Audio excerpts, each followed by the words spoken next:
Kalau kita dengar nama Abu Nuwas, apa sih yang pertama kali kepikiran? Pasti tokoh lucu dari kisah 1001 malam kan? Sosok cerdik yang jago banget ngakalin raja. Tapi, gimana kalau saya bilang, di balik semua lelucon itu, ada kisah yang jauh-jauh lebih dalam. Kisah seorang jenius sastra, seorang pemberontak sosial, sekaligus pencari spiritual yang, wah, super kontroversial. Jadi, siapa sebetulnya Abu Nuwas ini? Cuma seorang pemabuk yang hedonis? Atau seorang kritikus tajam yang senjatanya adalah humor? Atau jangan-jangan seorang pendosa yang akhirnya bertaubat? Seperti yang akan kita lihat bareng-bareng, jawabannya itu jauh lebih rumit dan tentunya lebih menarik. Yuk, kita coba bedah perbendaannya. Di satu sisi, ada legenda yang kita kenal. Abu Nuwas, si badut istana, si penipu ulung. Tapi di sisi lain, ada realitas sejarahnya. Dia bukan sekedar badut, tapi seorang jenius sastra. Bukan penipu, tapi kritikus sosial yang kritiknya pedes banget. Dan kisahnya itu bukan dongeng, tapi sebuah perjalanan spiritual yang nyata dan penuh pergolakan. Oke, kita mulai perjalanan kita di Baghdad, di puncak zaman keemasan Islam.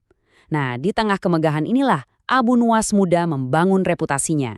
Bukan sebagai orang suci, tapi sebagai seorang pemberontak yang brilian. Dia tuh ngelihat banyak banget kepura-puraan di sekelilingnya. Dan dia memutuskan buat menyerang itu semua dengan senjata paling tajam yang dia punya, kata-kata. Senjata utamanya, puisi. Tapi bukan sembarang puisi loh. Dia menciptakan sebuah genre baru yang disebut khomriyat, atau puisi anggur. Ini bukan sekedar tulisan tentang minuman keras. Ini adalah sebuah statement. Di zaman di mana orang menyembunyikan kesenangan mereka di balik topeng kesalehan, Abu Nuwas justru merayakannya secara terang-terangan. Inilah cara dia memberontak lewat sastra. Dan filosofi di baliknya itu dalam banget. Katakan bahwa itu adalah anggur. Intinya, jangan sembunyi-sembunyi. Jangan munafik. Baginya, kejujuran yang radikal itu segalanya. Dia menyindir orang-orang yang diam-diam menikmati sesuatu, tapi di depan umum malah mencelanya. Nah, buat dia, itulah puncak kemunafikan. Jadi, penting banget nih buat kita paham, semua perilakunya yang terkesan nakal itu bukanlah tujuan utamanya, melainkan cuma caranya aja. Caranya untuk menertawakan masyarakat yang ia anggap hipokrit. Setiap gelas anggur jadi sindiran, setiap bait puisinya jadi tamparan buat mereka yang solehnya cuma di permukaan. Kecerdikannya ini benar-benar legendaris. Ada satu cerita terkenal waktu Khalifah Harun al-Rashid mau ngangkat dia jadi hakim. Abu Nuwas jelas nggak mau hidupnya terikat aturan. Terus apa yang dia lakuin? Dia ambil batang pisang, dia tunggangi kayak kuda, terus lari keliling kota sambil nyanyi-nyanyi nggak jelas. Orang-orang ngira dia udah gila. Dan akhirnya jabatan itu pun dibatalkan. Dia lebih milih kebebasan daripada kekuasaan. Cerdas kan?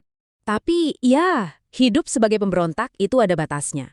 Setelah bertahun-tahun hidup dalam kesenangan dan sindiran tajam, sebuah peristiwa yang sama sekali nggak terduga terjadi. Satu momen yang akan mengguncang seluruh dunianya dan mengubah arah hidupnya. Untuk selamanya. Coba bayangin ya, malam suci Ramadan. Orang lain lagi sibuk beribadah, sementara Abu Nuwas justru lagi mabuk-mabukan. Tiba-tiba, ada orang asing yang nyamperin dia. Tapi orang ini nggak marah-marah, nggak menghakimi.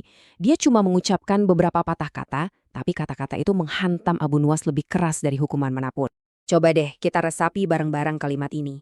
Kalau kamu nggak bisa memberi kontribusi positif, nggak bisa jadi garam yang bikin semua jadi lebih baik, ya setidaknya jangan jadi lalat, jangan jadi perusak, jangan nambah-nambahin masalah. Kata-kata ini, metafora yang sederhana ini benar-benar langsung menusuk ke jantung kesadaran Abu Nuwas. Dan di momen itulah, klik, dia sadar. Selama ini dia sibuk mengkritik kemunafikan masyarakat, tanpa sadar kalau dia sendiri nggak menawarkan solusi apa-apa. Pemberontakannya cuma menambah masalah. Dia telah menjadi lalat itu.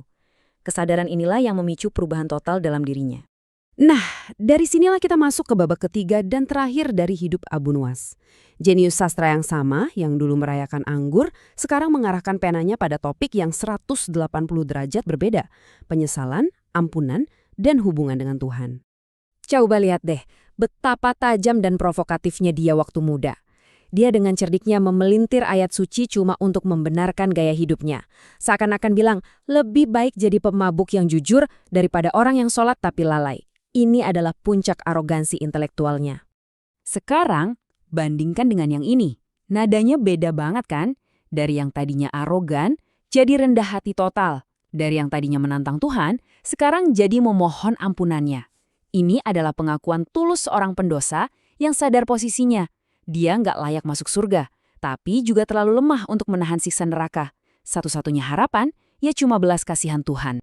Puisi tobatnya yang paling terkenal, Ilahi Lastu, itu merangkum semua perasaan ini. Dia menggambarkan dosanya yang saking banyaknya, udah kayak butiran pasir, sementara umurnya terus berkurang. Dia sampai pada titik kepasrahan total, menyadari kalau satu-satunya jalan keluar hanyalah anugerah ampunan dari Tuhan. Oke, jadi setelah kita ngikutin perjalanannya yang luar biasa ini, dari pemberontak jadi seorang peniten, apa sih yang bisa kita pelajari dari kehidupan Abu Nuwas yang penuh warna ini? Pelajaran abadi apa yang bisa kita petik? Setidaknya ada beberapa pelajaran penting. Pertama, tantang kemunafikan. Tapi mulailah dari diri sendiri dulu. Kedua, hiduplah dengan totalitas, entah itu saat memberontak atau saat bertaubat. Ketiga, kebijaksanaan sejati itu seringkali lahir dari kesalahan-kesalahan besar. Dan yang paling penting, pintu penebusan itu nggak pernah tertutup, nggak peduli seberapa jauh kita jatuh. Nah, ini salah satu pemikirannya di akhir-akhir hayatnya. Sebuah pengingat bahwa hal-hal yang kelihatannya paling menarik di dunia ini, kekayaan, kesenangan, seringkali justru musuh terbesar kita yang menyamar sebagai teman. Sebuah kebijaksanaan yang dia dapat dari pengalaman pahitnya sendiri. Pada akhirnya, kalau kita tarik benang merahnya, seluruh perjalanan hidup Abu Nuwas ini adalah sebuah pertanyaan besar tentang keaslian versus kemunafikan. Dia merobek topeng masyarakat, dan pada akhirnya dia merobek topengnya sendiri. Ini membawa kita pada sebuah refleksi akhir untuk diri kita masing-masing. Dalam hidup kita, kira-kira topeng apa yang mungkin sedang kita kenakan?